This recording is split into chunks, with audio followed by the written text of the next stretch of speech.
All right, we're talking a little bit about portions today and proper portion sizes. As we know, portions can be rather large, either at home or at restaurants. So I'm going to show you today some typical portion sizes, or as close to recommended as possible, as far as what we would recommend for weight management and overall health of meat. Is a good portion. As we know, at restaurants that can be double or triple or even more than that. So we really need to watch our portions, especially at restaurants, and I'll talk a little bit about that in a bit. As far as starchy type of sides, we have things like rice and pasta here. As you can see, this is not a very big portion. It's about 1/3 of a cup or so. I have measuring cups over here. And these are good to have at home to know exactly how much you're having of something. So this is a third cup measure. So that's about our rice and pasta measure. That doesn't mean you have to just have 1/3 of a cup, but that's a typical portion size there. All right. Things like hand fruits like apples, oranges, peaches, pears, about tennis ball size is the proper portion actually for a piece of fruit like that. Sometimes in the grocery store we can have a jumbo apple, and that's 2 or 3 fruit servings actually. So think tennis ball size. The bagged apples or bagged fruits tend to be a little bit smaller.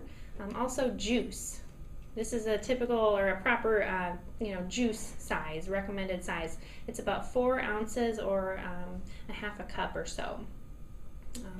So we have something like, I brought this from home, 24-ounce cup here, and this is a 4-ounce cup, so that's a big difference. Usually we can fill things like this up pretty easily, and we're getting a lot more calories than we actually need, and actually juice is good for you, but in small portions like this. So take a look at what you have at home as well, as far as your sizes of your utensils and your plates and bowls and things like that.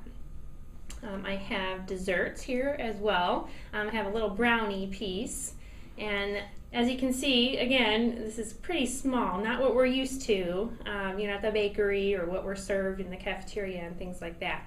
But this would be a sensible size as far as a dessert, about a 2-inch square or so. So just so you know, sometimes it's okay to indulge in those things, but moderation is best, and keep it at a small portion. Then we have things like dried fruit, and this is raisins here. About 2 tablespoons is the portion size for raisins there. So even though it's nutritious, we need to watch our portions, because we can, our calories can add up there to your body, and listen to yourself as far as knowing when you're full, because most of us don't know when we're full because we're eating too fast. So really slow down, listen to that cue of fullness, and then stop eating.